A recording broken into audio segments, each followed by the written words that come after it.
मैं हमेशा की तरह काम के बाद थका हुआ घर लौटा। घिसे पिटे जूतों के कारण मेरे पैरों में दर्द हो रहा था, जिससे मुश्किल से ठंड से बचाव हो रहा था। मैंने अपने दाहिने कंधे पर एक छैला लटका रखा था, जिसमें मैं उस दिन जो कुछ खरीद सका था, चावल, कुछ आलू, 3 अंडे, 1 लीटर दूध और बाजार की शेल्फ के पीछे से ली गई एक बासी रोटी। उस दिन मैं कपड़े धोने के कमरे से थोड़ा जल्दी निकल गया, लेकिन फौतम भी नहीं हुआ। मुझे अकेले 100 से अधिक कमीजें इस्त्री करनी पड़ी, चादरों के ढेर मोड़ने पड़े और अपने हाथों को गर्म करने के लिए टैंक के गर्म पानी का उपयोग करना पड़ा। ठंड पहले से ही उस जगह की फफूंदयुक्त दीवारों पर आक्रमण करना शुरू कर चुकी थी। दिन खुद को दोहराते रहे, रातें भारी थीं, लेकिन मैंने जारी रखा। उनको, हमेशा उनके लिए, इमारत तक का सफर छोड़ा था।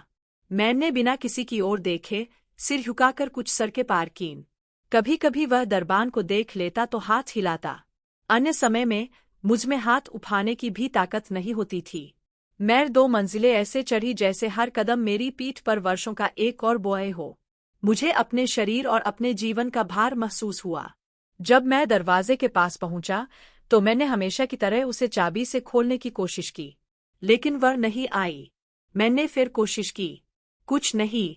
मैंने जोर लगाया, घुमाया, धक्का दिया, खटखटाया, और तब मुझे समझ आया, उन्होंने ताला बदल दिया था। मैं स्थिर खड़ा रहा, समझ नहीं पा रहा था कि चिल्लाऊं, रोऊं या बस एक बार फिर जिद करूं।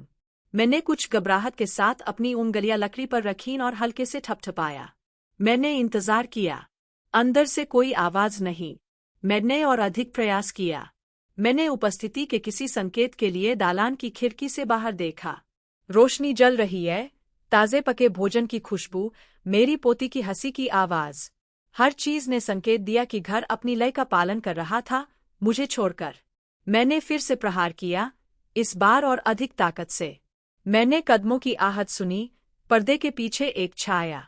यह मेरी बेटी थी, मेरी लड़की, वह जिसके लिए मैंने अपनी रातों की नींद खो दी, जिसे मैंने तब खिलाया जब मेरे पास ताकत नहीं थी, जिसे मैंने अपने पास बचे थोड़े से कपड़े पहनाए। वह लिविंग रूम की खिड़की की दरार से प्रकट हुई। उन्होंने कहा कि मैं अंदर नहीं आ सकती, कि पति ने ताला बदल दिया है, कि वह कोई परेशानी नहीं चाहते, कि मेरे लिए कोई जगह नहीं है। उनके अनुसार यह तरीका बेहतर था। वह मेरी आंखों में देखे बिना बोला, जैसे मैं कोई परेशान करने वाला अजनबी हूँ। मानो मैं तुम्हारी माँ नहीं थी। मैं कहना चाहता था कि मैं बस आराम करना चाहता था, कि मेरे पैर अब इसे बर्दाश्त नहीं कर सकते थे, कि मेरे पास कोई और जगह नहीं थी। लेकिन मैं नहीं कर सका। मैंने अपने हाथों में पहले से ही ठंडे बैगों को कसकर निचोड़ लिया, जबकि मेरी आंखें जल गईं। मैं बिना कोई आवाज किए सीढ़ियां उतर गया, जैसे रोना भी मना हो। जैसे ही मैंने सड़क पर कदम रखा, हवा ने मेरे चेहरे को एक झटके की तरह काट दिया। शहर उदासीनता से चलता रहा, उसकी गाड़ियां गुजरती रही, लोग भागते रहे, कृत्रिम रोशनी अंधेरे को छिपाती रही। मैं अकेला था, सचमुच अकेला, और मेरी जेब में एक सिक्का भी नहीं। 3 दिन पहले मैंने अपनी बेटी को अपना सब कुछ दे दिया, जिसने बच्चों के लिए कपड़े खरीदने के लिए मदद मांगी। मैंने हमेशा कहा कि पैसा उनके लिए अधिक उपयोगी होगा, और मैंने स्वीकार कर लिया। मैंने हमेशा स्वीकार किया। इसलिए मैंने अपने बेटे को बुलाने के बारे में सोचा। हो सकता है वो। मैं निकटतम बस स्टॉप पर गया। मैं जानता था कि वह अपने साथी के साथ उस अपार्टमेंट में रहता था जो मेरी माँ का हुआ करता था। हमारी कभी नहीं बनी, लेकिन मुझे लगा कि वे मुझे बस उस रात के लिए रुकने देंगे। मैंने बस के आने का लगभग 15 मिनट तक इंतजार किया। जब मैं अंदर गया तो ड्राइवर ने मुझे संदेहपूर्ण दृष्टि से देखा, जैसे कि उसे पता हो कि मेरे पास टिकट नहीं है। और यह सच था। लेकिन फिर भी मैं बैठ गया। मैंने नाटक किया कि मैं सो रहा हूँ। किसी ने मुझे परेशान नहीं किया। जब मैं उतरा तो मैं शेष मीटर चला। उसके पैर कांप रहे थे, ठंड से नहीं, बल्कि शर्मिंदगी से। मैंने अपने पोर से दरवाजा खटखटाया, जैसा कि मैंने पहले भी किया था। मौन। मैंने और जोर से मारा। थोड़ी देर बाद दालान की लाइट जली। उसने दरवाजा खोला। मेरा बेटा। जब मैं छोना था तो जिसने मुझे पैरों से गले लगाया, जिसने कहा कि मैं उसके लिए सब कुछ हूँ। उसने आश्चर्य से मेरी ओर देखा। उन्होंने पूछा कि मैं वहां क्या कर रहा था। मैंने सब कुछ बता दिया। मैंने कहा कि मुझे बस एक रात सोफे पर बिताने की जरूरत है। उन्होंने कहा कि यह नहीं हो सकता। वह अपार्टमेंट छोड़ना था, कि उसके पार्टनर को मेरी मौजूदगी पसंद नहीं थी, कि वह कोई कन्फ्यूजन नहीं चाहते थे। वो मैं समझूंगा और दूसरे विकल्प की तलाश करें, मानो मेरे पास कई हो। मैं चुप रह गया। उसने माफी मांगी और धीरे से दरवाजा बंद कर दिया। मुझ पर न चिल्लाने के लिए मैंने मन ही मन उसे धन्यवाद दिया, लेकिन इससे उतना ही दुख हुआ, शायद उससे भी ज्यादा। मैंने फिर से चलना शुरू कर दिया, बिना किसी उद्देश्य के। अभी भी मेरे हाथों में बैग थे। अंडे टूट गए, रोटी कुचल गई। मैं पड़ोस के चौराहे से गुजरा। एक सूखे पेड़ के नीचे एक लकड़ी की बेंच। मैं बैठ गया। देर हो चुकी थी। ठंडा था। हवा चाकू की तरह कटी और हर मांसपेशी थकावट से दर्द करने लगी। मैंने अपना सिर बैकरेस्ट पर टिका लिया और अपनी आंखें बंद कर लीं। मैंने अपनी कहानी के बारे में सोचा। कैसे 18 साल की उम्र में मेरा पहला बच्चा हुआ।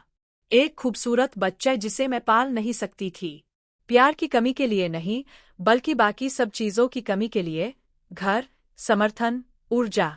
हम गरीबी में रहते थे। मेरी माँ ने मुझ पर उसे गोद लेने के लिए दबाव डाला। मैं महीनों रोया। मैंने उसके बारे में सपना देखा।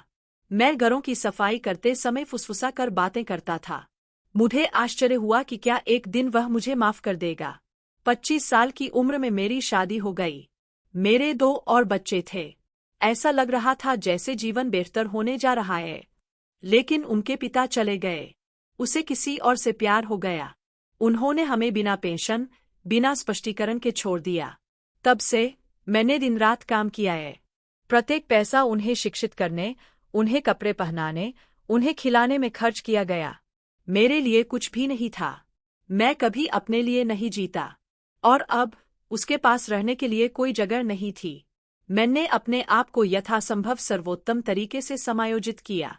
मैंने महसूस किया कि मेरी हड्डियां बेंच पर दब रही है, हवा मेरे टखनों पर है, डर से मेरा पेट कस रहा है।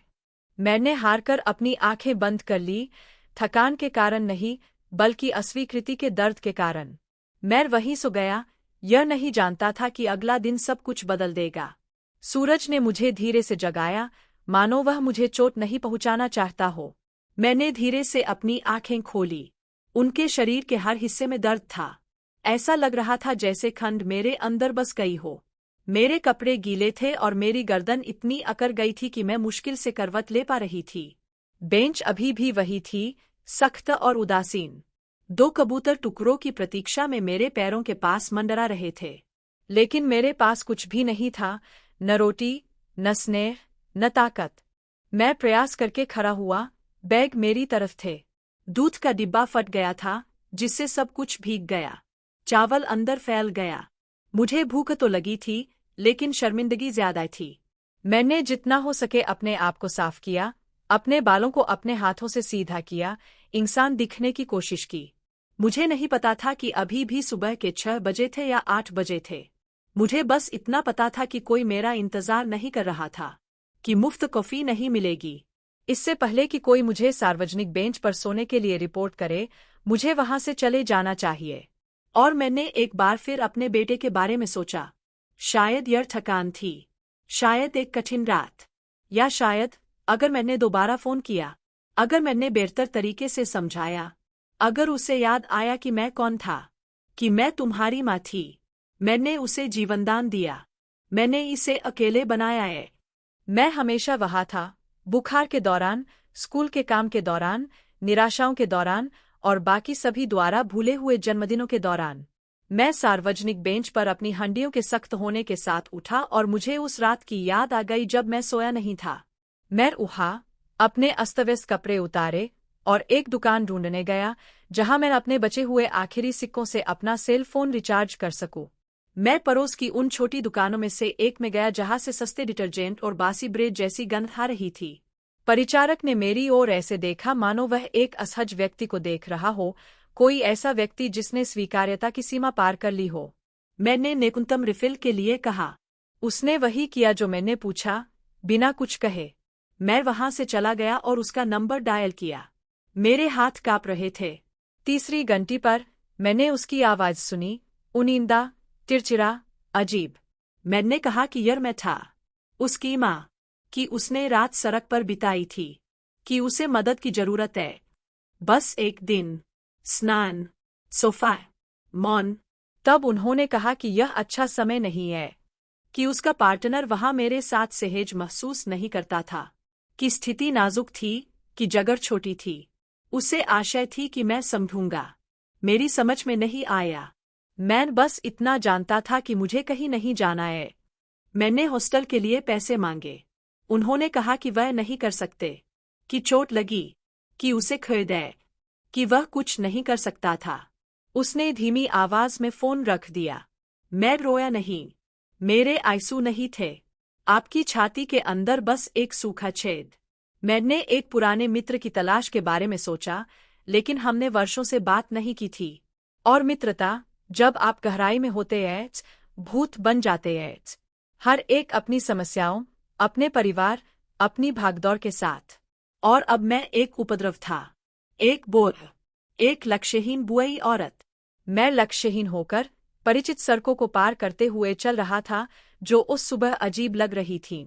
मैं उस स्कूल के पास से गुजरा जहां मैंने अपने बच्चों को तब छोड़ा था जब वे छोटे थे। मुझे याद आया कि वे अपने बैकपैक के साथ कैसे भागे थे। जब वे रोते थे तो वे बाहर से मेरी ओर कैसे देखते थे। मैंने वादा किया था कि सब कुछ ठीक हो जाएगा, कि मैं वापस आऊंगा। वह माँ हमेशा वापस आती थी। फिर मैं उस अस्पताल के पास से गुजरा जहां उनका जन्म हुआ था, जहां मैंने उन्हें पहली बार गोद में लिया था, जहां मैंने वादा किया था कि मैं उन्हें कभी अकेला नहीं छोड़ूंगा। और मैं वहां था, अकेला। मैं एक पार्क की बेंच पर, एक पत्ते रहित पेड़ के नीचे बैठा था। पीठ सख्त है, आत्मा और भी सख्त है। मैंने उन वर्षों के बारे में सोचा जो मैंने अन्य लोगों के घरों की सफाई करने, अन्य परिवारों के लिए खाना पकाने, उन कपड़ों को मोड़ने, अपमान सहने, अपने शरीर, समय और सपनों का बलिदान करने में बिताए। सब उनके लिए। और अब दुनिया में कोई ऐसा कोना नहीं था जो मेरे लायक हो। मैंने अपने आप को गले लगा लिया, झपकी लेने की कोशिश कर रहा था, लेकिन दिन के उजाले ने मुझे उदासीनता से घेर लिया। शहर की आवाज दूर दूर तक लग रही थी, मानो दुनिया ने तय कर लिया हो कि मैं अब उसका नहीं हूं। एक महिला पास आई। मुझे लगा कि आप मुझे बाहर निकाल देंगे। उसने पूछा कि क्या मैं ठीक हूं। मैंने हाँ में जवाब दिया कि मैं किसी का इंतजार कर रहा था। मैं गहरी मुस्कान के साथ भूत बोला। वह चली गई। मैं निश्चल पड़ा रहा। घंटों घसीटा गया। मेरा पेट फूल गया। मेरा शरीर भोजन के लिए, आराम के लिए, एक कोने के लिए चिल्ला रहा था। किसी ने मेरी तरफ नहीं देखा। किसी ने मुझसे बात नहीं की। और बिना किसी एहसास के सूरज फिर से डूबने लगा। जब मैंने अपना नाम सुना तो मैं लगभग सो गया था। किसी ने इसे दृढ़ता से कहा, जैसे कि वे जानते थे कि वे क्या कर रहे थे। मैंने अपनी आंखें खोली। मेरे सामने एक सजीजी आदमी, गहरा सूट, लंबा कोट, हाथ में ब्रीफकेस। उसने मुझे मिठास और अधिकार के एक अजीब मिश्रण के साथ देखा। उसने कहा कि वह मुझे ढूंढ रहा था, कि उसके पास मुझे बताने के लिए कुछ महत्वपूर्ण बात थी, कि मुझे डरने की जरूरत नहीं थी। मुझे कुछ समझ नहीं आया। उसने अपना हाथ बढ़ाया। उन्होंने मुझसे अपने साथ चलने को कहा कि किसी को मेरी परवाह है। मैं खड़ा हुआ, कमजोर और असुरक्षित, लेकिन बिना किसी डर के। बस एक अप्रत्याशित शांति। एक काली कार कोने पर हमारा इंतजार कर रही थी। मैंने प्रवेश किया। सीट गर्म, साफ, मुलायम थी। इसमें चमड़े और महीने इत्र जैसी गंध आ रही थी। मैंने कुछ नहीं पूछा। मुझमें कोई ताकत नहीं थी। मैं पीछे बैठ गया और अपनी आंखें बंद कर लीं। इतने लंबे समय में पहली बार मुझे ऐसा महसूस हुआ कि किसी को मेरी परवाह है, भले ही मुझे नहीं पता क्यों। जब मैं उठा तो मैं एक आलीशान होटल के कमरे में था। मैं इसे अभी तक नहीं जानता था, लेकिन मेरा जीवन पहचानने योग्य नहीं होने वाला था। छत पर सुनहरी सजावट की गई थी। वॉलपेपर क्रीम, साफ, चिकना, बिना नमी या निशान वाला था। एक बड़ी खिड़की के किनारों पर मोटे पर्दे लटके हुए थे। मेरे पैरों के नीचे एक मुलायम कालीन। एक सफेद बिस्तर, जिसमें मोटी चादरें और बड़े बड़े तकिए हैं। मैं जाग गया और मुझे नहीं पता था कि मैं कहाँ हूँ। मैं डर गया। मुझे लगा कि मैं सपना देख रहा हूँ या मर गया हूँ। लेकिन मेरे शरीर में पहले की तरह ही दर्द हुआ और इसने मुझे वापस धरती पर ला दिया। उसने साफ पाजामा पहना हुआ था। बिस्तर के बगल में एक मुड़ा हुआ स्नान वस्त्र, नई चप्पलें, मेरे आकार में सब कुछ। इससे मैं और अधिक डर गया। मुझे नहीं पता था कि मैं वहां कैसे पहुंचा, यहाँ तक कि जिसने मेरे कपड़े भी नहीं बदले थे। मैंने अपना चेहरा, अपनी बाहें छुई। सब कुछ यथास्थान था, लेकिन वह कुछ अलग था। गन्नत। यह किसी अस्पताल से नहीं था, नहीं किसी आश्रय से। इसमें नई, महंगी गन्नत आ रही थी। मैं सावधानी से उठा, जैसे कोई चीनी मिट्टी के बर्तनों के बीच चल रहा हो। मैं कुछ भी तोड़ना नहीं चाहता था, भले ही उन्होंने वहां रहने के लिए मुझसे शुल्क लिया हो। मैं दर्पण के पास गया। मेरा चेहरा अलग दिख रहा था, साफ, बालों में कंघी, काले घेरे कम गहरे। यह सुंदरता नहीं थी, यह गरिमा थी। कुछ मैं भूल गया था। छोटी मेज पर गर्म चाय, टोस्ट, ताजे फल और फूलों का एक छोटा फूलदान वाली ट्रे। यह कोई साधारण दान नहीं था, यह कोई आश्रय स्थल नहीं था। वह मेरे लिए किया गया था, किसी ऐसे व्यक्ति द्वारा जो मुझे जानता हो। लेकिन कौन? मैं भोजन को छुए बिना बिस्तर के किनारे पर बैठ गया। मैंने इंतजार किया। कुछ देर बाद किसी ने दरवाजा खटखटाया। एक हल्का, सम्मानजनक स्पर्श। होटल की वर्दी में एक युवा महिला एक फोल्डर पकड़े हुए अंदर आई। वह ऐसे मुस्कुराया जैसे वह मुझे पहले से ही जानता हो। उसने पूछा कि क्या मुझे किसी चीज की जरूरत है। मैंने कहा नहीं, मैं बस समझना चाहता था। उसने कहा कि जल्द ही कोई आकर मुझे सब कुछ समझा देगा। मैंने पुष्टि की कि मैं एक होटल में था। उसने हाँ कहा, शहर में सबसे विशिष्ट में से एक, कि मैं निमंत्रण से वहां आया था। मैंने पूछा कि भुगतान किसने किया था। वह फिर मुस्कुराई। वे आपको यह जल्द ही बताएंगे। और शेष। उसने मुझे एक कप चाय पिलाई, एक साफ तौलिया छोड़ा और नहाने का सुझाव दिया। मेरे लिए सब कुछ तैयार था।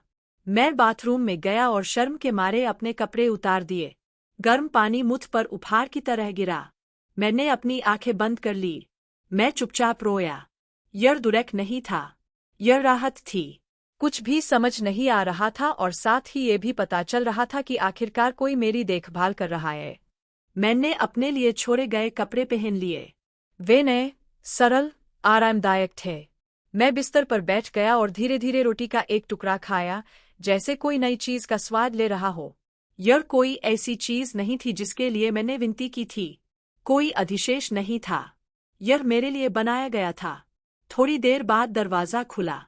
गहरे रंग के सूट और शांत आंखों वाला एक लंबा आदमी अंदर आया। उसने अपना परिचय दिया, लेकिन मुझे उसका नाम याद नहीं आया। मैंने कहा कि मैंने किसी ऐसे व्यक्ति के लिए काम किया है जो मेरे पास आया था। किसी ने मेरी स्थिति का पता लगाया और मुझे उस स्थान पर ले जाने के लिए कहा कि मुझे पैसे या समय की चिंता नहीं होगी। मैंने पूछा कि यह व्यक्ति कौन है। उन्होंने कहा कि वह आएंगे और मुझसे मिलेंगे शीघ्र ही। मुझे नहीं पता था कि क्या कहूँ। मैं सोच भी नहीं पा रहा था कि मेरे लिए यह कौन कर सकता है। मेरा कोई नहीं था, किसी का मुझ पर कुछ भी बकाया नहीं था। फिर भी मैं वहाँ था, मुलायम कंबल में लिपटा हुआ, गर्म भोजन के साथ। और कोई मुझे बता रहा है कि उन्हें परवार है। उस रात मुझे नींद नहीं आई। मैं खिड़की के पास बैठ गया और शहर को देखा। लाइटें, वो जिंदगी जो मेरे बिना चलती रही। मुझे बैंक याद आ गया। बारिश से, ठंड से, कोई जिंदगी इस तरह कैसे उलट-पुलट हो सकती है। लेकिन मैं ज्यादा सोचना नहीं चाहता था। मुझे जादू टूटने का डर था। मैं बस वहां रहना चाहता था, भले ही थोड़े समय के लिए, चाहे वह कर्ज ही क्यों न हो। वर्षों में पहली बार मुझे ऐसा महसूस हुआ कि मैं अकेला नहीं हूं। और जब दिन निकला तो वह एक और रोशनी लेकर आया। यह किसी उदासीन शहर की धूसर सुबह नहीं थी। यह बेरोजगारी की चकाचौंध या अन्य लोगों की छतों का पीला प्रतिबिंब नहीं था। यह गर्म, सुनहरी रोशनी थी जो ऊंची खिड़कियों से एक कमरे में आ रही थी, जहां लंबे समय में पहली बार मेरे शरीर को हिलने डुलने में कोई तकलीफ नहीं हुई। मैं बिना जल्दबाजी किए उठ गया। चप्पलों के नीचे का लकड़ी का फर्श ताज़ा पॉलिश किया हुआ लग रहा था। हवा में चमेली और किसी नरम चीज की गंध आ रही थी जिसका मैं नाम नहीं ले सकता। बेडसाइड टेबल पर एक नाजुक ढंग से तैयार नाश्ता, तले हुए अंडे, कारीगर की रोटी, कटे हुए फल, शहद, क्रीम, चीनी मिट्टी। किसी ने कभी मेरी इस तरह सेवा नहीं की। और फिर भी वहाँ सब कुछ ऐसा था मानो उस पर मेरा ही अधिकार हो, मानो मैं इसका हकदार था। मैंने वही कपड़े पहने जो मैंने छोड़े थे, सफ़ेद ब्लाउज, ग्रे पैंट, करीने से मुड़ा हुआ, बिना किसी टैग के, मानो वे मेरे लिए ही डिज़ाइन किए गए हो। मैंने दर्पण के सामने शांति से अपने बालों में कंघी की। मुझे याद नहीं कि मैंने कभी ऐसा किया हो। मैंने समय का फायदा उठाया, क्योंकि आखिरकार वह मेरा था। आधी सुबह पिछली रात वाली वही महिला लौट आई। वह मुस्कुराई और मुझे अपने साथ चलने के लिए कहा। मैंने कुछ नहीं पूछा। ऐसा कोई प्रश्न नहीं था जिसने जादू न तोड़ा हो। मैं एक लंबे कालीन वाले गलियारे से होते हुए दोहरे दरवाजे तक चला गया। वहां कोई मेरा इंतजार कर रहा था। मुझे प्रवेश करने से पहले पता था। मैं धीरे से उठा। मेरे ऊपर की छत सफ़ेद और ऊंची थी, जिसमें विवेकपूर्ण ढलाई की गई थी। यह किसी भी जगह की छत नहीं थी जिसे मैं जानता था। मैं भ्रमित होकर पलकें झपकाने लगा। मेरी बाहें मुलायम, साफ कंबल में ढंकी हुई थीं। मेरे बगल में एक बेज रंग की चमड़े की कुर्सी, चाय के अभी भी गर्म कप के साथ एक छोटी सी मेज, नरम रोशनी वाला एक फर्श लैंप। यह एक होटल का कमरा था। यह स्पष्ट था, लेकिन कोई होटल नहीं। एक महंगी, सुंदर, शांत जगह। शीत से ब्लीच की नहीं बल्कि लेवेंडर की गंध आ रही थी। वहां पर्दों वाली एक बड़ी खिड़की थी जिससे सुबह की रोशनी छनती थी। यह एक नया दिन था और मुझे नहीं पता था कि मैं वहां कैसे पहुंच गया। मैं धीरे से उठा। मेरे पैरों को एक मोटा, लगभग गर्म कालीन मिला। मेरे जूते बिस्तर के बगल में थे, साफ। मैंने जो कपड़े पहने थे वे साधारण होते हुए भी इस्त्री किए हुए थे। एक कुर्सी पर एक छोटा सा सूटकेस रखा था। यह मेरा नहीं था। अंदर मेरे आकार के कपड़े, अभी भी टैग के साथ अंडरवियर, एक हेयर ब्रश, हस्तनिर्मित साबुन, एक नोट, आराम करो, आप सुरक्षित हैं, कोई हस्ताक्षर नहीं। मैं वहां इतनी देर तक खड़ा रहा कि मुझे नहीं पता कि माप कैसे किया जाए। चीजों को देखना, वस्तुओं को सूंघना, यह समझने की कोशिश करना कि मैं जीवित हूं या मर गया। मैंने अपना चेहरा छुआ, अपने बाल खींचे, अपनी बाहों को देखा। सब कुछ वहां था। सब कुछ मेरा था। मेरा थका हुआ शरीर, मेरी पतली हड्डियां, मेरी खुरदरी त्वचा, मेरी धंसी हुई आंखें। यह मैं ही था, लेकिन ऐसी जगह पर जहां होने की मैंने कभी कल्पना भी नहीं की थी। जब मुझमें हिम्मत आई तो मैंने बेडरूम का दरवाजा खोल दिया। एक खामोश दालान, जिस पर हल्के कालीन बिछे हुए हैं। मैं एक दर्पणयुक्त लिफ्ट में नीचे गया। भूतल को हल्की लकड़ी, आरामदायक सोफे, कोने में एक भव्य पियानो, विशाल खिड़कियों से सजाया गया था। करीब 30 साल का एक युवक वहां खड़ा कुछ देख रहा था। उसने एक खूबसूरत सूट पहना था, लेकिन ऐसा सूट नहीं जो अपनी विलासिता के लिए जाना जाता हो, बल्कि अपने अच्छे स्वाद के लिए। उनकी मुद्रा दृढ़ और आत्मविश्वासपूर्ण थी। पहले तो उन्होंने कुछ नहीं कहा। मैं धीरे से पास आया। फिर उसने मुड़कर मेरी ओर देखा। उसके चेहरे पर कुछ ऐसी विशेषताएं थीं जिनसे मैं कुछ परिचित था। उसकी काली आंखें हवा के झोंके की तरह मेरे ऊपर से गुजर गईं। मैं डरा हुआ नहीं था। मुझे बस अपने अंदर कुछ पुराना, कुछ सुप्त महसूस हुआ। उन्होंने मुझे मेरे पूरे नाम से बुलाया। नहीं मेरे बच्चों द्वारा उपयोग किया जाने वाला छोटा उपनाम, नहीं पारिवारिक उपनाम। मेरा नाम, जो मुझे बमुश्किल याद था, वह मेरा था। उसने कहा कि मुझे पता था कि मैं कौन था, कि मुझे खुद को खोजने में कई साल लग गए, जो मुश्किल था, जिसे मुझे अभिलेखागार में, पुराने रिकॉर्ड में, खराब ढंग से बताई गई कहानियों में ढूंढना पड़ा। और फिर उसने बात की, मुझे बताया कि वह मेरा बेटा था। जब वह 18 साल का था तब उसका बेटा था, जिसे मैंने गोद लेने के लिए छोड़ दिया था क्योंकि मेरे पास कुछ भी नहीं था। न कहाँ रहना है और नहीं बच्चे को कैसे खाना खिलाना है, जिसके लिए मैं महीनों तक रोई, जिसकी मैंने हर जन्मदिन, हर क्रिसमस पर कल्पना की थी, जिसके बारे में मैंने सपना देखा था कि वह एक दिन प्रकट होगा और मुझे माफ कर देगा। वह मेरे सामने था, जीवित, सुंदर, सफल, मेरा बेटा। मैं निश्चल पड़ा रहा, बोल नहीं सका, बोल नहीं निकले। मैंने एक हाथ से अपना मुंह ढक लिया। उसने मेरी ओर एक कदम बढ़ाया। उसने मुझे बताया कि वह जानता था कि मैंने क्यों हार मान ली, कि वह किसी भी चीज के बारे में शिकायत करने नहीं आया, कि वह सिर्फ मुझे जानना चाहता था, कि वह कुछ महीने पहले अपने पिता से मिला था, लेकिन वह आदमी नष्ट हो गया था, कि वह नहीं जानता था कि उससे कैसे प्यार किया जाए, कि वह शराब और उदासी में डूबा हुआ था, कि जब उसे यह समझ आया तो उसने मेरी तलाश करनी चाहिए। वह जानना चाहता था कि क्या मैं जीवित हूँ, क्या मैं ठीक हूँ, और मैं नहीं था। उसने मुझे पार्क की एक बेंच पर सोते हुए पाया। उन्होंने कहा कि वह यह देखना बर्दाश्त नहीं कर सकते कि जब उन्हें पता चला कि मेरे साथ क्या हुआ है, तो उन्होंने तुरंत अपने सहायक को मेरी तलाश करने के लिए भेजा। वह मुझे उस होटल में ले गए क्योंकि वह मुझे सड़क पर अकेले कल्पना नहीं कर सकते थे।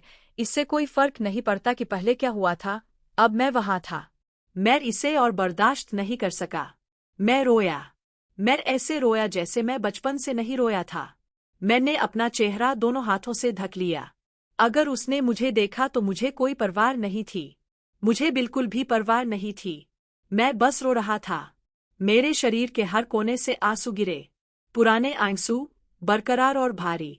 उसने मुझसे कहा कि उसे किसी भी चीज के लिए माफी मांगने की जरूरत नहीं है, लेकिन मैंने फिर भी उसे छोड़ने के लिए, उसकी तलाश न करने के लिए, विरोध न कर पाने के लिए, डरने के लिए, बेहतर न हो पाने के लिए माफी मांगी।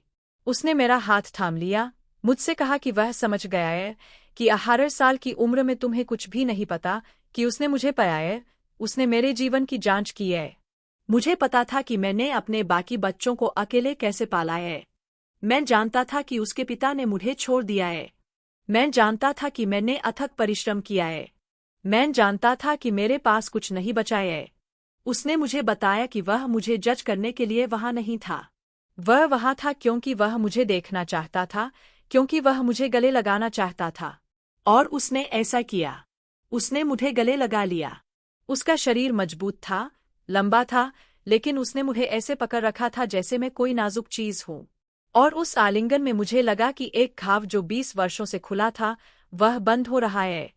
एक घाव जिसे मैं कभी नहीं जानता था कि कैसे ठीक किया जाए। एक घाव जो हर बार किसी बच्चे के रोने की आवाज सुनकर चुपचाप दुखता है। जब भी मैंने किसी बच्चे को पार्क में हंसते हुए देखा, हर बार मैंने एक ऐसे जीवन की कल्पना की जिसका अस्तित्व ही नहीं था। हम वहां थे, मां और बेटे, खोए और पाए, एक ही खून, एक ही मूल, एक ही दर्द वाले दो अजनबी। और लंबे समय में पहली बार मुझे ऐसा महसूस हुआ कि दुनिया उतनी क्रूर नहीं है जितना मैंने सोचा था। आलिंगन के बाद हम कमरे के एक कोने में एक दूसरे के सामने बैठे थे, जहां धूप हल्के लकड़ी के फर्नीचर पर धीरे धीरे पड़ रही थी। उसने 2 कॉफी का ऑर्डर दिया, आवाज नहीं उठाई, किसी को फोन नहीं किया। मुझे बस सोफे के बगल वाली मेज पर एक छोटा सा बटन दबाना था। उस स्थान पर हर चीज उस तरीके से काम करती थी जो मुझे समझ में नहीं आता था। मुझे ऐसा महसूस हुआ जैसे मैं समय से बाहर हो गया हूँ, जैसे मैं किसी अदृश्य दरवाजे से दूसरे जीवन में प्रवेश कर गया हूँ। और वह, मेरा बेटा, इन 2 दुनियाओं के बीच का पुल था, वह जिसमें मैं रहता था और वह जिसके बारे में मैंने कभी सोचा भी नहीं था। उसने मुझे बताया कि उसका नाम एलेक्सी है। एक मजबूत, खूबसूरत नाम, उस नाम से अलग जो मैंने उसके लिए तब सोचा था जब वह अभी भी मेरे अंदर था।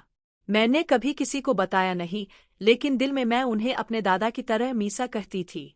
गोद लेने के लिए उसे सौंपने के कई महीनों बाद तक मैंने उसी नाम के साथ, उन आँखों से, उस बनावटी मुस्कान के साथ उसके सपने देखे। और अब मेरे सामने एक असली आदमी था जिसका अपना जीवन था, एक ऐसी कहानी जिसके बारे में मैं नहीं जानता था, एक अलग नाम के साथ, लेकिन एक नज़र के साथ जिसे मैं बिना प्रयास के पहचान गया था। वह मेरा बेटा था, भले ही मैंने उसे नहीं पाला। यह मेरा था, भले ही समय ने हमें अलग कर दिया हो। उसने मुझे धैर्यपूर्वक अपनी कहानी सुनाई, जैसे कि वह जानता हो कि जो कुछ मैंने खोया है उसे जोड़ने के लिए मुझे हर विवरण की आवश्यकता है। उन्होंने मुझे बताया कि वह एक अच्छे परिवार में पले बढ़े हैं। उनका बचपन स्थिर और शांतिपूर्ण था, लेकिन उन्हें हमेशा पता था कि उन्हें गोद लिया गया है। उन्होंने उससे कभी झूठ नहीं बोला। उन्होंने उन्हें मेरे बारे में बताया कि मैं एक युवा महिला थी जिसने अपना सर्वश्रेष्ठ प्रदर्शन किया था, जिसके पास कोई अन्य विकल्प नहीं था, लेकिन अंदर मुझे हमेशा एक अभाव, एक जिज्ञासा और अधिक जानने की आवश्यकता महसूस होती थी।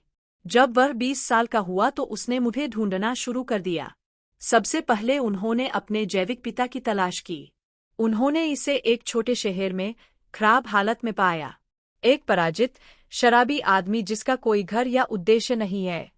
उन्होंने उससे बात करने, उसे समझने की कोशिश की, लेकिन कोई संबंध नहीं बन पाया। उन्होंने केवल एक बात स्पष्ट की कि उन्होंने मुझे अकेला, गर्भवती और बिना किसी सहारे के छोड़ दिया था। फिर उसने मेरे बारे में जानना चाहा। तलाश कठिन थी। किसी के पास सटीक डेटा नहीं था। अधिकारियों ने मदद नहीं की। यह एक दत्तक चाची थी जिसने उसे एक सुराग, एक पुराना पता, एक दस्तावेज, एक उपनाम दिया जो एक भूले हुए फॉर्म पर दिखाई दिया। उन्होंने मुझे एक ऐसे व्यक्ति के रूप में देखा जो बर्बाद हो चुकी जिंदगी को टुकड़े टुकड़े करके फिर से खड़ा कर रहा है। पता चला कि बाद में मेरी शादी हो गई, मेरे 2 और बच्चे हैं। उसे पता चला कि मेरे पति ने भी मुझे छोड़ दिया है। मुझे पता था कि मैंने दशकों तक घरों की सफाई, कपड़े धोने, उन बच्चों की देखभाल करने का काम किया जो मेरे नहीं थे। उन्होंने कहा कि पहले तो उन्हें नहीं पता था कि वह मुझसे संपर्क करना चाहेंगे या नहीं। मैं डरता था कि मुझे क्या मिलेगा, डर था कि मैं उसे याद नहीं रखूंगा, कि मैं उसे अस्वीकार कर दूंगा। लेकिन जब उसे पता चला कि वह एक अनिश्चित स्थिति में रहता है, कि उसने अपने बाकी 2 बच्चों के लिए सब कुछ दे दिया है, कि वह अभी भी मेरी उम्र में काम कर रहा है, कि उसके पास अपना कुछ भी नहीं है, तो उसके अंदर कुछ टूट गया। उन्होंने कहा कि यह दया नहीं थी, यह कुछ अधिक गहरी बात थी, यह कृतज्ञता थी। मैं खुद को जानना चाहता था, हाँ, लेकिन मैं खुद को सुरक्षित भी रखना चाहता था। उन्होंने कहा कि उन्होंने छोटी उम्र से ही अपना जीवन बना लिया, उन्हें व्यवसाय में रुचि हो गई, उन्होंने कड़ी मेहनत की, कि उन्होंने निचले स्तर से शुरुआत की। उसके पास भाग्य, प्रतिभा, वृत्ति थी। उन्होंने एक छोटी आईटी सेवा कंपनी से शुरुआत की, फिर प्रौद्योगिकी में निवेश किया और फिर विस्तार किया। इसके कई शहरों में साझेदार कार्यालय थे। वह अच्छे से रहता था, लेकिन दिखावटी नहीं था। मुझे विवेक पसंद आया। और फिर भी, जब उसने मुझे एक बेंच पर सोते हुए देखा, तो उसे पता था कि उसे हस्तक्षेप करना होगा, कि वह मुझे वहां नहीं छोड़ सकता। भले ही हमने अपने शुरुआती वर्षों को साझा नहीं किया, हम माँ और बेटे थे, और यह अटूट था। मैंने आंसुओं को रोकते हुए शांति से उसकी बात सुनी। मुझे गर्व, शर्म, राहत और दर्द का मिश्रण महसूस हुआ। उसकी आंखों में देखना मुश्किल था। वह इतना साफ सुथरा, इतना आत्मविश्वासी, इतना जीवन से भरपूर। मैं टूटा हुआ, बुआ, खाली। परंतु उसने मेरे साथ दया का व्यवहार नहीं किया, उसने मेरे साथ आदर का व्यवहार किया। उसने मुझसे ऐसे बात की जैसे कि मैं मूल्यवान हूँ, जैसे कि मेरे पास अभी भी देने के लिए कुछ है। उसने पूछा कि जब से मैंने उसे छोड़ा है तब से सब कुछ कैसा है। और वर्षों में पहली बार मैंने बिना कुछ छोड़े अपनी कहानी बताई। जब मैंने बोलना समाप्त किया तो उसकी बारी थी। उन्होंने मुझे बताया कि 16 साल की उम्र में उन्हें पहले से ही पता था कि वह किसी का कर्मचारी नहीं बनना चाहते थे। उन्होंने इलेक्ट्रॉनिक उपकरण ऑनलाइन बेचे, सेलफोन की मरम्मत की और खुद ही लेखांकन का अध्ययन किया, क्योंकि उनके पास पाठ्यक्रम के लिए भुगतान करने के लिए संसाधन नहीं थे। वह अकेले पढ़ाई में घंटों बिताता था। वह दूसरों की तरह पार्टियों में नहीं जाता था। उसके माता पिता ज्यादा मांग करने वाले नहीं थे, लेकिन उसके अंदर कुछ चीज उसे लगातार आगे बढ़ाती थी।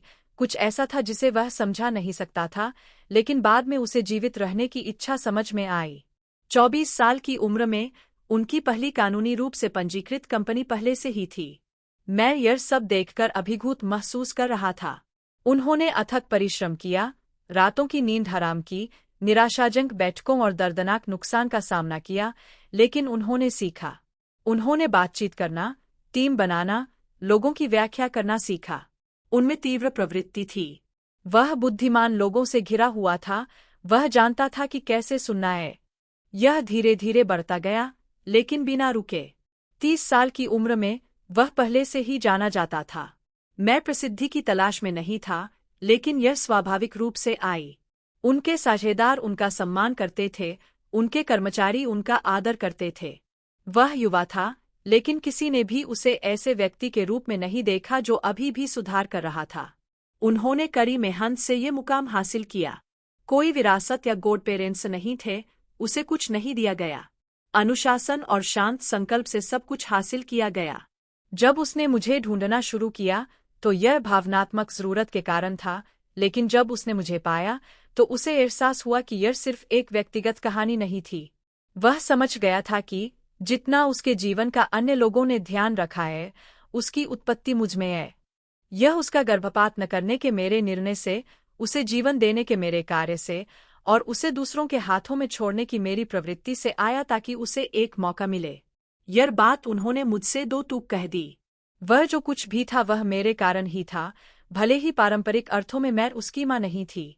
और इसलिए वह मुझे कुछ वापस देना चाहता था, कुछ भी, भले ही वह सोने की जगह, गर्म भोजन और शांति की सांस लेने में सक्षम होने की मन की शांति हो।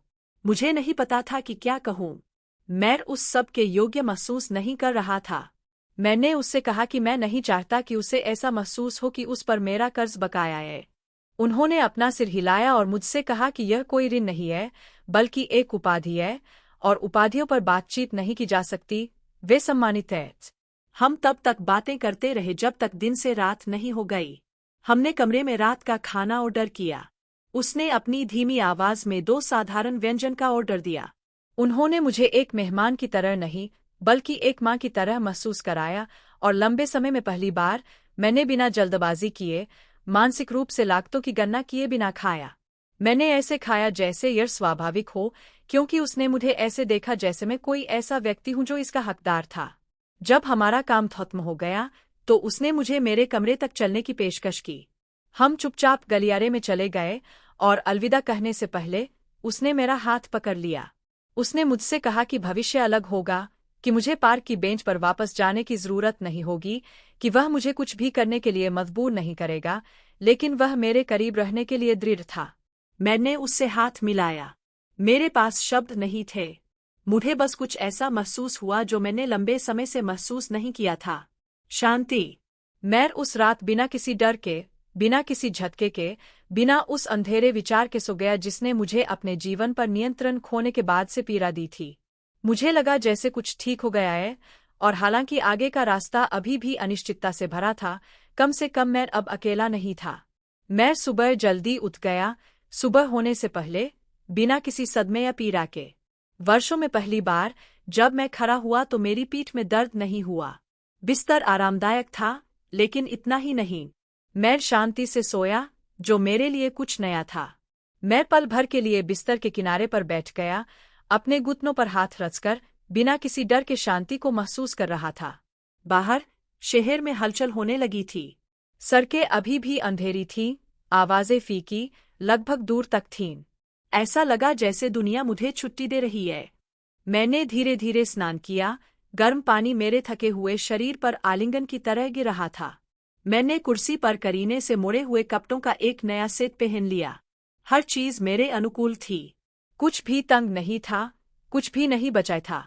इतने सालों में यह पहली बार था कि मैंने नए कपड़े पहने और फिर भी मुझे ऐसा महसूस हुआ कि मैं उनके लायक नहीं हूँ। मैं होटल के भोजन कक्ष में नाश्ता करने गया, हालांकि मुझे नहीं पता था कि मुझे नाश्ता करना चाहिए या नहीं। लेकिन आगमन पर एक रिसेप्शनिस्ट मुस्कुराई और मुझे खिड़की के पास एक टेबल की ओर दिखाया। उसने मेरे साथ ऐसा व्यवहार किया मानो वहां मेरी उपस्थिति स्वाभाविक हो, जैसे कि मैं वहीं का निवासी हूँ।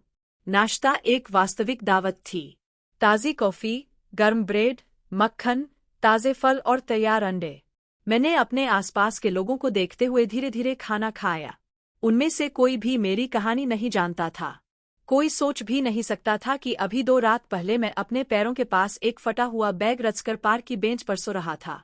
किसी को नहीं पता था कि मेरे बच्चों ने मेरे लिए दरवाज़ा बंद कर दिया है, मेरे पास जाने के लिए कोई जगह नहीं है, और मुझे लगा कि मुझे त्याग दिया गया है। नाश्ते के बाद मैं वापस कमरे में चला गया। मुझे नहीं पता था कि क्या करना है। मेरी कोई योजना नहीं थी, कोई प्रतिबद्धता नहीं थी, लेकिन पहली बार इसने मुझे चिंतित नहीं किया। मैं खिड़की के पास कुर्सी पर बैठा, शहर को जागते हुए देख रहा था। मैंने एलेक्सी के बारे में सोचा, उसके चेहरे के बारे में सोचा, जिस तरह उसने मुझसे सम्मान के साथ बात की। उसने मेरे साथ किसी बुआ या पीड़ित या बचाए जाने वाले व्यक्ति की तरह व्यवहार नहीं किया। उसने मेरे साथ ऐसा व्यवहार किया जैसे मैं महत्वपूर्ण था। आधी सुबह किसी ने दरवाज़ा खटखटाया। यह वह था। वह हाथ में एक फोल्डर और शांत भाव के साथ प्रवेश किया। वह मुझे कुछ दिखाना चाहता था। हम एक साथ बैठे और उसने दस्तावेज, कागजात, योजनाएं और तस्वीरें खोलीं। वहाँ आवास के विकल्प, अपार्टमेंट और घर, सब कुछ थे ताकि मैं शांति से रह सकूं। उन्होंने मुझे समझाया कि वह मुझे दान के रूप में नहीं, बल्कि कृतज्ञता के रूप में एक स्थान देना चाहते हैं। उन्होंने मुझसे कहा कि वह समझते हैं कि मैंने अपना जीवन दूसरों के लिए जिया, मैंने अपना शरीर, अपनी आत्मा, अपने वर्ष दे दिए, और अब समय आ गया है कि कोई मेरे बारे में सोचे। मैं अभिभूत था। मैंने फोल्डर बंद कर दिया और उससे इंतजार करने को कहा। मुझे तुम्हें कुछ बताना था जो 2 दिनों से मुझे परेशान कर रहा था, कुछ ऐसा जो मैं हमारे बीच नहीं रहना चाहता था। मैंने उनसे धैर्यपूर्वक मेरी बात सुनने को कहा। तो मैंने उससे कहा कि जब मुझे पता चला कि मैं गर्भवती थी, तब मैं 18 साल की थी। पता चलते ही पिता गायब हो गए। मेरे माता पिता ने मुझसे मुंह मोड़ लिया। मैंने अन्य लोगों के घरों में सफाई का काम किया, बमुश्किल खाने लायक ही कमाई हो पाती थी। मैं एक आंटी के घर पर गद्दे पर सोया था, जो मुझे हिकारत भरी निगाहों से देखती थी। मेरे पास डायपर खरीदने के लिए पैसे नहीं थे, मेरे पास समर्थन नहीं था, मेरे पास साहस नहीं था, इसलिए मैंने उसे छोड़ने का फैसला किया। इसलिए नहीं कि वह उससे प्यार नहीं करती थी, बल्कि इसलिए कि उसे अपनी जिंदगी बर्बाद होने का डर था, क्योंकि वह नहीं जानती थी कि वह इसे कैसे बचा सकती है। मैंने उससे कहा कि उसे छोड़ने के बाद मैं हफ्तों तक रोता रहा। जब भी मैंने किसी बच्चे को देखा, मेरी छाती दुखने लगी। उनके प्रत्येक जन्मदिन पर, सटीक तारीख न जानते हुए भी, मैंने एक मोमबत्ती जलाई और चुपचाप माफी मांगी। हर क्रिसमस पर, मैं उसे दूसरे घर में कल्पना करता था, एक ऐसे उपहार की प्रतीक्षा कर रहा था जो मैं नहीं दे सकता था। एक भी दिन ऐसा नहीं था जब मैंने उसके बारे में नहीं सोचा हो। मैंने कई बार माफी मांगी, लेकिन मुझे उम्मीद नहीं थी कि वह मुझे समझेगा। मैं बस यही चाहता था कि उसे सच्चाई पता चले। मेरा निर्णय कायरतापूर्ण था, लेकिन हताशापूर्ण भी। चाहे उसने मुझे माफ किया हो या नहीं, मुझे सब कुछ कहना जरूरी था। और फिर, आंखें स्थिर लेकिन बिना आंसुओं के, उसने मेरा हाथ थाम लिया। उसने मुझसे कहा कि उसने मुझे पहले ही माफ कर दिया है, माफ करने लायक कुछ भी नहीं है। मेरे कहे हर शब्द के साथ, उन्होंने एक बहादुर महिला को देखा जिसने वही किया जो उसे सही लगा। उसने मुझे गले लगाया और उस गले लगने से मुझे पता चला कि हमारे बीच कुछ नया पैदा हुआ है। हम अब केवल खून से ही मां बेटे नहीं थे, बल्कि अपनी पसंद से भी थे। अब हम क्या बना सकते हैं? मैं फिर रोया, लेकिन इस बार दर्द से नहीं, राहत से। उन्होंने मुझे एक घर, अपनी खुद की एक जगह चुनने की संभावना की पेशकश की, जहां मैं शांति से रह सकूं। मैं झिझका। मुझे इसे स्वीकार करने में शर्म महसूस हुई। इतनी उदारता के सामने मुझे छोटा महसूस हुआ, लेकिन उन्होंने जोर दिया। उन्होंने कहा कि यह मेरे जीवन के लिए मुझे धन्यवाद देने का उनका तरीका था, कि वह मुझे मेरे वर्ष वापस नहीं दे सकते, लेकिन वह मुझे कुछ योग्य दे सकते हैं। कांपते दिल से मैंने हामी भर दी, क्योंकि अब मुझे डर नहीं था। पहली बार किसी ने मुझसे कहा कि मैं इसके लायक हूँ। खबर फैलते देर नहीं लगी। इसलिए नहीं कि मैं उसकी तलाश कर रहा था, बल्कि इसलिए कि वह अब अजनबी नहीं था। एलेक्सी, मेरा बेटा, वह बच्चा जिसे मैं कई साल पहले छोड़ आया था, न केवल सफल हुआ, बल्कि वह प्रसिद्ध भी हुआ। वह मीडिया में, साक्षात्कारों में, लेखों में दिखाई दिए। मैंने आपका चेहरा कई बार टेलीविजन पर देखा। यह वह दुनिया नहीं थी जिसका मैं अनुसरण करता था, लेकिन अब यह किसी तरह मुझसे जुड़ी हुई थी, क्योंकि मैं कैमरे के सामने बैठा था, एक स्टाइलिश पत्रकार से बात कर रहा था। और, बिना किसी चेतावनी के, उसने मेरे बारे में बात की। उन्होंने कहा कि उन्हें अपनी जैविक मां मिल गई है, वह वर्षों से उनकी तलाश कर रहे थे। उनकी कहानी ने उन्हें गहराई से प्रभावित किया। उन्होंने मुझे एक मजबूत, मेहनती महिला बताया, जिसे उन लोगों ने भुला दिया जिन्हें मेरी देखभाल करनी थी। मैंने अपना नाम नहीं बताया, लेकिन यह जरूरी नहीं था।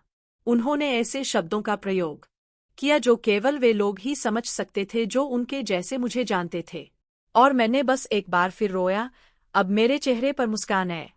मैंने अपने जीवन का अधिकांश हिस्सा अपनी योग्यता साबित करने में बिताया, एक माँ, एक महिला, एक कार्यकर्ता के रूप में, हमेशा खुद को समर्पित करते हुए, हमेशा हासिल करते हुए। और अब, केवल जीवित रहकर, उन्होंने मुझसे प्यार किया, मेरी परवार की, मुझे चुना। उस रात मैं खिड़की खुली रचकर सोया। मैंने आस पड़ोस की आवाजें सुनी, हवा में शाखाओं की सरसराहट, दूर से आती कार, कुछ भौंकने की आवाजें सुनी। इनमें से किसी ने भी मुझे परेशान नहीं किया। मैं घर पर था, अपनी जगह पर। और पहली बार, मुझे समझ आया कि अब मुझे केवल जीवित रहने की आवश्यकता नहीं है। अब, मैं वास्तव में जी सकता हूँ। मुझे नए अपार्टमेंट में आए हुए कई सप्ताह हो गए हैं। वे सर्दियों में आरामदायक कंबल की तरह सरल और नरम दिन थे। एक प्रकार का दिन जो मुझे पहले अजीब लगता था। मैं आदत के कारण जल्दी उठ गया, लेकिन बिना किसी चिंता के। मैंने शांति से नाश्ता तैयार किया, घर में घूमता रहा और महसूस किया कि मैं सही जगह पर हूँ। मुझे अब इस बात की चिंता नहीं थी कि वे मुझसे बिजली के लिए कितना शुल्क लेंगे या किसी और को बाथरूम की आवश्यकता होगी या नहीं। अब मेरा अपना समय था, अपनी लय थी। मुझे हल्कापन महसूस हुआ, जैसे कि मेरे आसपास की सभी वस्तुएं अपनी पसंद से थीं, दायित्व से नहीं। रविवार का दिन खास हो गया।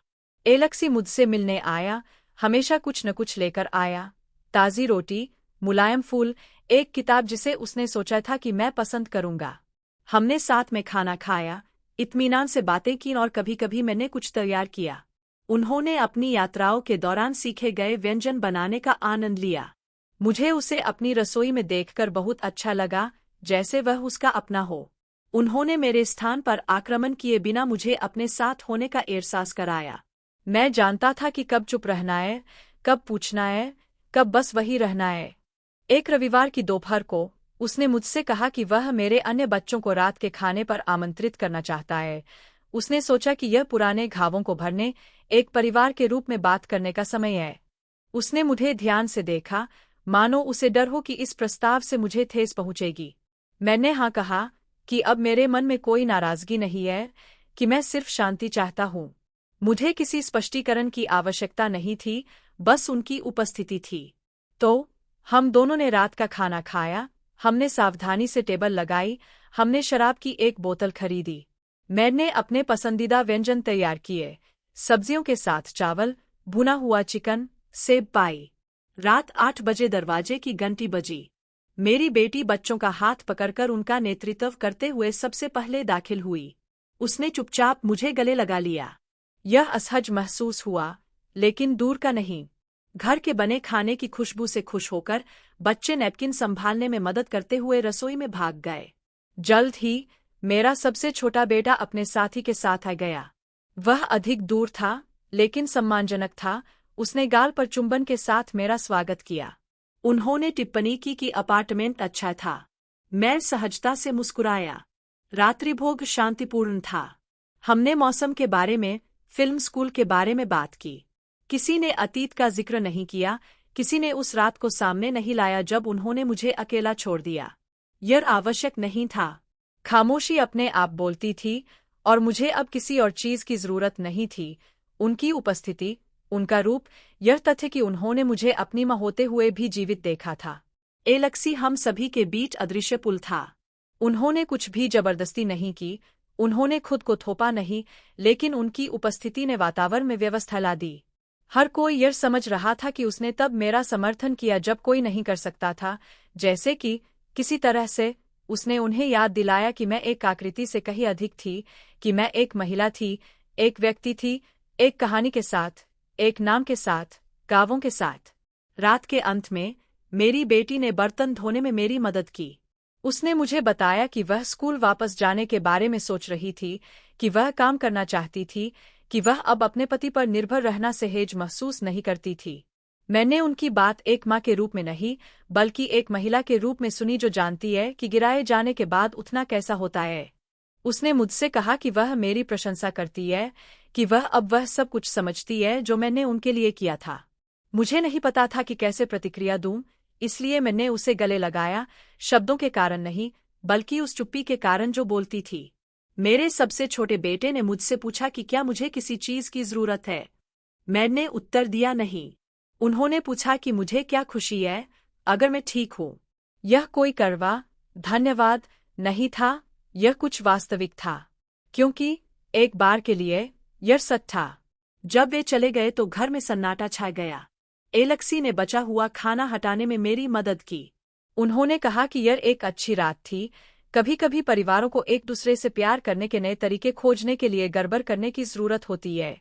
मैंने अपना सिर हिलाया, लेकिन दुरेक से नहीं। यह समझ थी। उस रात जब मैंने लाइटें बंद की और बिस्तर पर गया, तो मैंने जो कुछ भी अनुभव किया था उसके बारे में सोचा। अंतराल, दरारें, चुप्पी जो मुझे चोट पहुंचाती थीं। अब मुझे लगा कि वे धीरे धीरे बंद हो रहे थे, विस्मरण से नहीं, बल्कि पहचान से बाहर। मैं यह महसूस करते हुए सो गया कि आखिरकार मुझे कुछ ऐसा मिल गया जो एक परिवार जैसा महसूस होता है, जो सही नहीं था, लेकिन वास्तविक था। और वह मेरी उम्र में एक चमत्कार था। कभी कभी मैं सुबह होने से पहले उठ जाता हूँ। यह उन लोगों की पुरानी आदत है जिन्होंने कई साल रसातल के किनारे बिताए हैं। मैं चुपचाप उठता हूँ, अलेक्सी द्वारा मुझे दिए गए नए कॉफी मेकर से कॉफी तैयार करता हूँ और खिड़की के पास कंबल लपेटकर बैठ जाता हूँ और देखता हूँ कि पड़ोस की सड़कों पर रोशनी फैलनी शुरू हो गई है। मुझे भागने की जरूरत नहीं है। मुझे ऐसे परिवार के लिए कॉफी बनाने की जरूरत नहीं है जिसने कभी मेरी बात नहीं सुनी। नहीं उन घरों की सफाई करने के लिए बाहर जाने की जरूरत है जहां उन्होंने मुझे बिना नाम के देखा हो। अब मेरी सुबह मेरी अपनी है। मेरे घर से अब भी वही खुशबू आती है जो मैं पकाती हूँ। मेरे जूते वही हैं जहां मैंने उन्हें छोड़ा था। कोई चिल्लाता नहीं, कोई मुझे दौड़ाता नहीं, कोई मुझे मिटाता नहीं। कभी कभी मुझे लगता है कि मेरा पूरा पिछला जीवन एक दुस्वप्न था, लेकिन बस यह याद करने के लिए मेरे हाथों को देखो कि उन्होंने क्या सहा, उन्होंने क्या साफ किया, वे क्या लेकर आए, उन्होंने क्या पकड़ रखा था। और अब इस शांति में जो मुझे पहले अजीब लगती थी, वे आराम करते हैं। एलेक्सी हर हफ्ते आता है। कभी कभी जब मैं खाना बनाती हूँ तो वह बस बैठकर पढ़ता रहता है। अन्य समय में हम एक साथ खाना बनाते हैं। कुछ दोपहर हम पार्क में टहले। हम अतीत के बारे में ज्यादा बात नहीं करते, इसकी कोई जरूरत नहीं है। वह वहाँ है, मेरा ख्याल रख रहा है, मेरी बात सुन रहा है, मुझे रहने दे रहा है। वह मेरा बेटा है, लेकिन पहला इंसान भी है जिसने मुझे एक महिला के रूप में, एक व्यक्ति के रूप में देखा, बिना यह मांग किए कि मैं हर समय मजबूत रहूं। जब उन्होंने मुझे यह अपार्टमेंट दिया था तब उन्होंने जो पत्र दिया था वह आज भी मेरी रात्रि स्तंभ पर है। कभी कभी मैं इसे पढ़ता हूँ, कभी कभी मैं बस इतना जानता हूँ कि यह वहाँ है। यह कागज पर एक लंगर है, एक लिखित प्रमाण है कि जब मैंने सोचा कि मेरे पास कोई नहीं है, तब भी किसी ने मुझे देखा, मुझे चुना। मेरे अन्य बच्चे समय समय पर मुझसे मिलने आते हैं। पहले की तरह नहीं, अपराध बोध के खंडे दायित्व के साथ नहीं। अब वे एक अलग दृष्टिकोण के साथ आते हैं, शायद इसलिए क्योंकि वे जानते हैं कि वे अब मुझे हेरफेर नहीं कर सकते। शायद इसलिए क्योंकि उन्होंने देखा कि मैं उनके बिना भी आगे बढ़ सकता हूँ, या शायद क्योंकि उनके भीतर ठीक होने लायक भी कुछ है। मैं उनसे इससे ज्यादा कुछ उम्मीद नहीं करता और इसीलिए मैं हर छोटी छोटी हरकत को हल्के में लेता हूँ। एक संदेश, एक त्वरित मुलाकात, मेरे पोते पोतियों की एक तस्वीर, जो भी होगा मुझे स्वीकार है। लेकिन मैं अब घुटने नहीं टेकता। मैं स्वयं को स्पष्ट नहीं करता, मैं स्वयं को उचित नहीं ठहराता। मैं हाल ही में टेलीविजन पर लौटा हूँ, एक जिज्ञासु टिप्पणी के रूप में नहीं, बल्कि उन वृद्ध महिलाओं के बारे में एक रिपोर्ट में जिन्होंने अपनी स्वायत्तता पुनः प्राप्त कर ली है। उन्होंने घर पर मेरा साक्षात्कार लिया। मैंने शांति से बात की। मैंने अतिशयोक्ति नहीं की। मैंने बिना किसी नाटक के सच कहा। मैंने जीवन भर काम किया। मैंने बच्चों को अकेले पाला। मुझे घर से निकाल दिया गया। मैंने एक पार्क की बेंच पर रातें बिताईं जब तक कि जिस बेटे को मैंने गोद लेने के लिए छोड़ दिया था वह मुझे नहीं मिला और उसने अपना हाथ बढ़ाया, एक नायक की तरह नहीं, बल्कि एक बेटे की तरह जो अपनी माँ से मिलना चाहता था। मैंने गरिमा के बारे में बात की कि जब दुनिया हमें चुप्पी में धकेल देती है तो इसे बनाए रखना कितना मुश्किल होता है। कार्यक्रम के बाद कई महिलाओं ने मुझे लिखा। कुछ ने ऐसी ही कहानियां बताईं। दूसरों ने मुझे बोलने के लिए धन्यवाद दिया। उनमें से एक ने मुझे बताया कि पहली बार उसे अदृश्य महसूस नहीं हुआ। मैं इस संदेश के साथ रोया, क्योंकि वर्षों तक मुझे सबसे अधिक दुख इसी बात से हुआ था। मेरे पास जो दर्द था उसे बताने के लिए कोई नहीं था। आज मेरे पास किसी चीज की कमी नहीं है। इसलिए नहीं कि मेरे पास विलासिता है, बल्कि इसलिए कि मेरे पास जगह, सम्मान और आवाज है। मैं अपनी चाबियों से अपने घर में प्रवेश कर सकता हूँ। अब मैं नहीं कह सकता। मैं बिना छुपे रो सकता हूँ। मैं बिना अपराध बोध के हंस सकता हूँ। कभी कभी रात में मैं बिस्तर पर जाता हूँ, अपनी आंखें बंद कर लेता हूँ और उस ठंडी बेंच को याद करता हूँ जहाँ मैंने रात बिताई थी। ठंड जो मेरी हड्डियों में घुस गई, न जाने कहाँ जाना है इसका दुख। मुझे पैरों के बीच हवा की आवाज, मेरे पैरों का दर्द, परित्याग से भरा सन्नाटा याद है। और फिर मैं अगले दिन के बारे में सोचता हूँ कि कैसे मैं एक साफ बिस्तर पर जाग गया और एक बेटे को जिसे मैं नहीं जानता था उसने मुझे नाम से बुलाया। दुनिया ने मुझसे बहुत कुछ लिया, लेकिन इसने मुझे कुछ ऐसा दिया जो बहुत कम लोग कर सकते हैं, नए सिरे से शुरुआत करने का मौका। देर से ही सही, लेकिन सही समय पर। और अब जब मैं दर्पण में देखता हूँ तो मुझे कोई टूटी हुई महिला दिखाई नहीं देती। मैं एक ऐसी माँ को देखता हूँ जो बच गई, एक महिला जिसने विरोध किया, कोई ऐसा व्यक्ति जो सब कुछ होते हुए भी अभी भी खड़ा है। और वह जीवन भर के बाद पर्याप्त से अधिक है।